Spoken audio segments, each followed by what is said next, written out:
Hi all welcome to Blasters arena. ആദ്യ മത്സരത്തിന് വേണ്ടിയുള്ള കേരള ബ്ലാസ്റ്റേഴ്സിന്റെ ഒരുക്കങ്ങൾ ഇപ്പോൾ പുരോഗമിച്ചു കൊണ്ടിരിക്കുകയാണ്.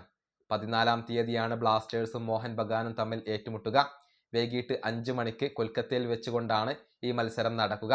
ഈ മത്സരത്തിന് മുന്നോടിയായുള്ള ട്രെയിനിങ് ആണ് ഇപ്പോൾ ബ്ലാസ്റ്റേഴ്സ് നടത്തിക്കൊണ്ടിരിക്കുന്നത്. ഡേവിഡ് കാറ്റലയാണ് നേതൃത്വം നൽകുന്നത്. പക്ഷേ കാറ്റലയെ സഹായിക്കാൻ ഇപ്പോൾ തോമസ് ഷോർസോ അതല്ലെങ്കിൽ ടി.ജി. പുരുഷോത്തമനോ ഇല്ല എന്നുള്ളത് എടുത്തു പറയേണ്ട ഒരു കാര്യമാണ്. ഏതായാലും ബ്ലാസ്റ്റേഴ്സിന്റെ ട്രെയിനിങ് ക്യാമ്പിലെ 1-2 അപ്ഡേറ്റുകൾ നമുക്ക് ലഭിച്ചിട്ടുണ്ട്. മറ്റൊന്നുമല്ല, ജേഴ്സി നമ്പറുകളുമായി ബന്ധപ്പെട്ട അപ്ഡേറ്റുകളാണ്. ബ്ലാസ്റ്റേഴ്സ് പുതിയതായി കൊണ്ട് സ്വന്തമാക്കിയ ഇന്ത്യൻ താരമാണ് റൗളിൻ ബോർജസ്. അദ്ദേഹം 22-ാം നമ്പർ ജേഴ്സിയാണ് ധരിക്കുക. ഇനി പ്രതിരോധ നിരയിലേക്ക് കൊണ്ടുവന്ന ഗിനിയൻ സാന്നിധ്യമാണ് ഒമർബ. അദ്ദേഹം 2-ാം നമ്പർ ജേഴ്സിയാണ് ധരിക്കുക എന്നുള്ളത് ഇപ്പോൾ ഉറപ്പായി കഴിഞ്ഞിട്ടുണ്ട്. എടുത്തു പറയേണ്ട മറ്റൊരു കാര്യം വിക്ടർ ബെർത്തോമുമായി ബന്ധപ്പെട്ടതാണ്. നമുക്കറിയാം, ബ്ലാസ്റ്റേഴ്സിന്റെ പുതിയ സ്ട്രൈക്കറാണ്, സ്പാനിഷ് താരമാണ്.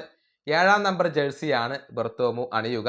നേരത്തെ രാഹുൽ KP ഒക്കെ അണിഞ്ഞിട്ടുള്ള ജേഴ്സിയാണ് 7-ാം നമ്പർ ജേഴ്സി. അതിന്റെ പുതിയ അവകാശി വിക്ടർ ബെർത്തോമു ആണ്.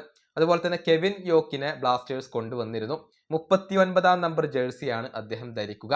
ഇങ്ങനെയാണ് ബ്ലാസ്റ്റേഴ്സിന്റെ വിദേശ താരങ്ങളുടെ ഒരു ജേഴ്സി നമ്പർ ആയിക്കൊണ്ട് വരുന്നത്. മർലോൺ റൂസിന്റെയും അതുപോലെ തന്നെ മറ്റിയാസ് ഹെർണാണ്ടസിന്റെയും കാര്യം നമ്മൾ നേരത്തെ ചെയ്തിട്ടുണ്ട്. ഇനി ബ്ലാസ്റ്റേഴ്സ് ഒരു പാർട്ണറെ ഇപ്പോൾ പ്രഖ്യാപിച്ചിട്ടുണ്ട്. മറ്റൊന്നുമല്ല, അതായത് ഒഫീഷ്യൽ ടെക്നോളജി പാർട്ണർ ആയിക്കൊണ്ട് മോഷിപ്പ് ടെക്നോളജിയെയാണ് ബ്ലാസ്റ്റേഴ്സ് ഇപ്പോൾ പ്രഖ്യാപിച്ചിട്ടുള്ളത്. ഇനി മറ്റൊരു അപ്ഡേറ്റ് എന്നുള്ളത് ബ്ലാസ്റ്റേഴ്സിന്റെ ആരാധക കൂട്ടായ്മയായ ബ്ലാസ്റ്റേഴ്സ് ആർമിയുമായി ബന്ധപ്പെട്ടതാണ്. കഴിഞ്ഞ ദിവസം ബ്ലാസ്റ്റേഴ്സിന്റെ ട്രെയിനിങ് ക്യാമ്പ് ബ്ലാസ്റ്റേഴ്സ് ആർമി സന്ദർശിച്ചിട്ടുണ്ട്. താരങ്ങളുമായി സംസാരിച്ചിട്ടുണ്ട്, സംവദിച്ചിട്ടുണ്ട്, അവർക്ക് മോട്ടിവേഷൻ നൽകിയിട്ടുണ്ട്. അതിൻ്റെ വീഡിയോസ് ഒക്കെ ഇപ്പോൾ പുറത്തേക്ക് വരികയും ചെയ്തിട്ടുണ്ട് എന്നുള്ളതാണ്. അങ്ങനെ ബ്ലാസ്റ്റേഴ്സിന്റെ ട്രെയിനിങ് ഇപ്പോൾ പുരോഗമിച്ചു കൊണ്ടിരിക്കുകയാണ്. ഈ വീഡിയോ അവസാനിപ്പിക്കുന്നു. അടുത്തൊരു വീഡിയോ കൊണ്ടും കാണാം.